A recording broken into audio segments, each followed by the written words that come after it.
It was about 1971 when I made a movie in Chinatown, San Francisco.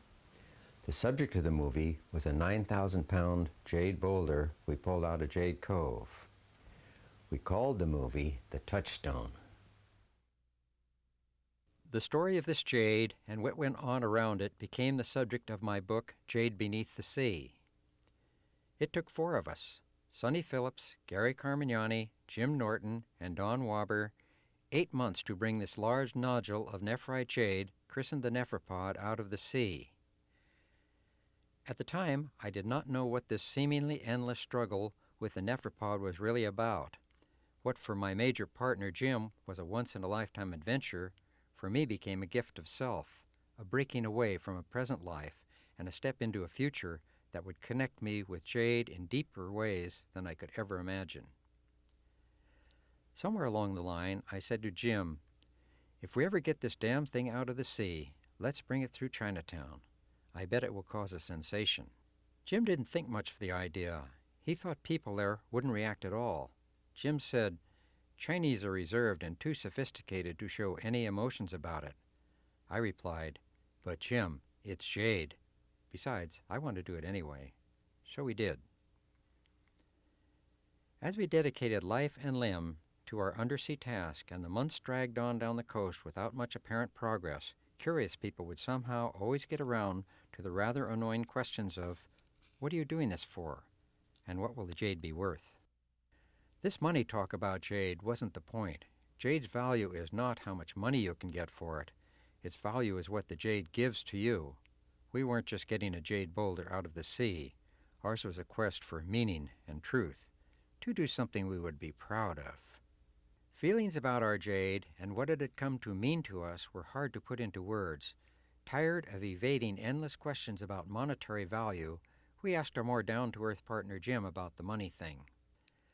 Jim said, "Good Monterey jade ought to be at least worth $20 a pound." That was how we began telling people our 9,000-pound jade boulder was worth $180,000. This figure got us in newspapers worldwide and on television. We proudly showcased our Nephripod in Chinatown, and we were called treasure hunters and heroes. The axe fell the next day. The state, mesmerized by that $180,000 figure, claimed we had stolen state property, and technically speaking, the rock was theirs. We counterclaimed. It was we who had brought the rock out of the sea. We hadn't done anything more criminal than a child does when he pockets a beach pebble. The final outcome came 14 months later in the form of an out-of-court settlement. We paid the state $500 in exchange for clear title papers and no admission of guilt. We later donated the Nephripod to the Oakland Museum, where it resides to this day. Here I am 10 years ago on top of the Nephripod with Donna, my wife-to-be. And now, to Chinatown.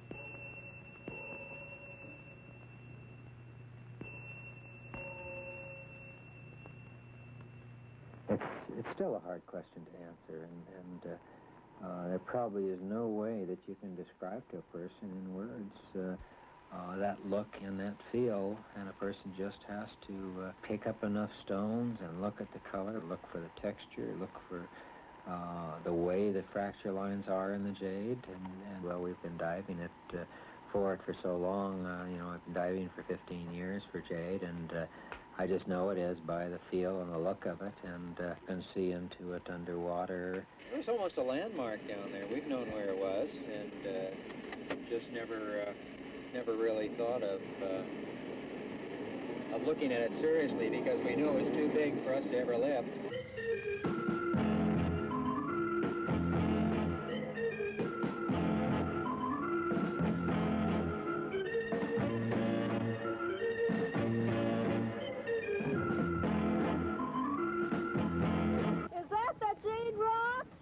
It sure is. Me!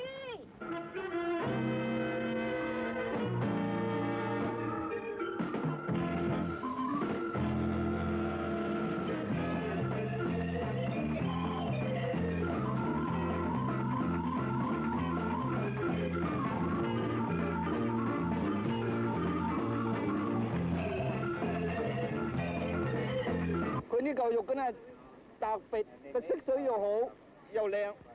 How do you translate that? Well, I said this is the jade was found in California coast near Monterey, and this is the most beautiful and precious piece jade ever found in California.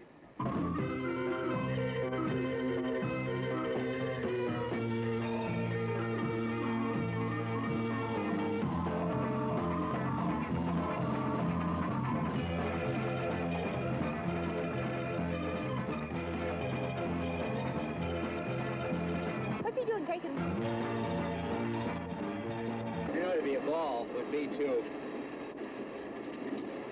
trace out where the jade is in China or in Burma or someplace like that and see if some of those veins could possibly go down into the ocean and go over there and look for it, you know? Look for jade in the ocean in those waters. So when do we do it, Jim? Is that the rock?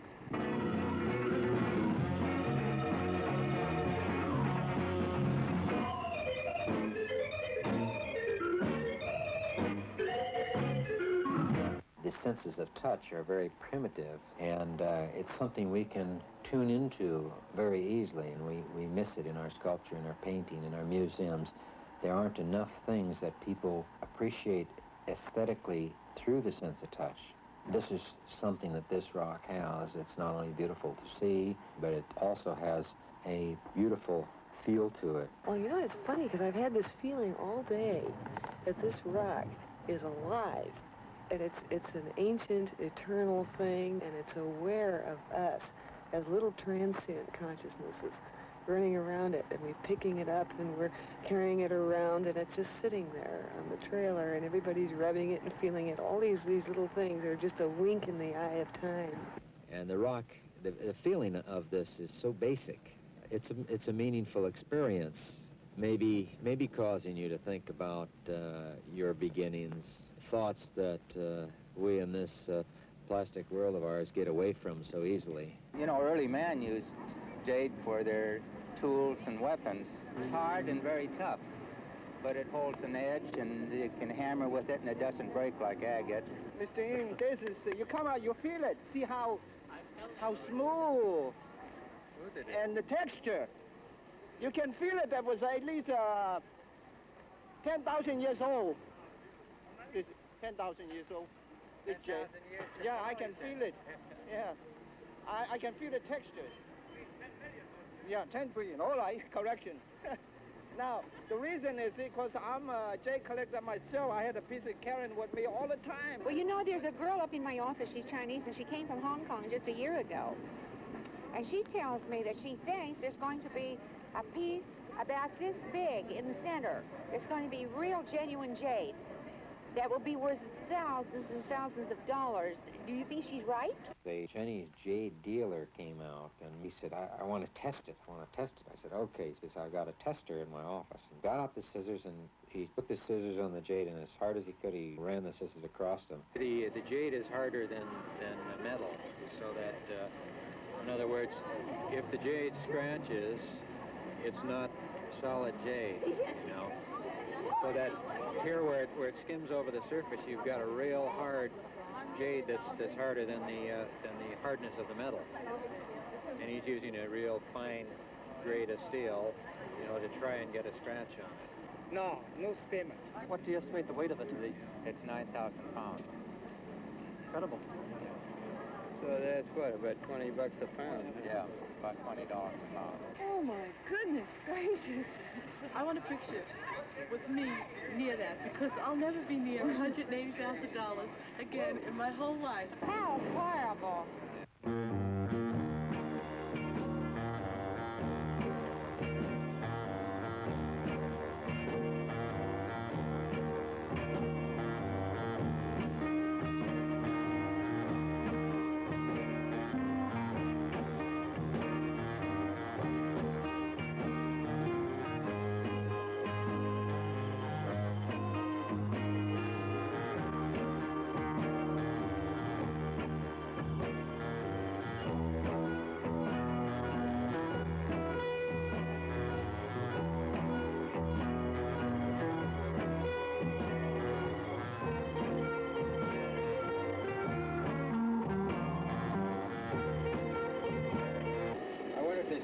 like this in the water off of China.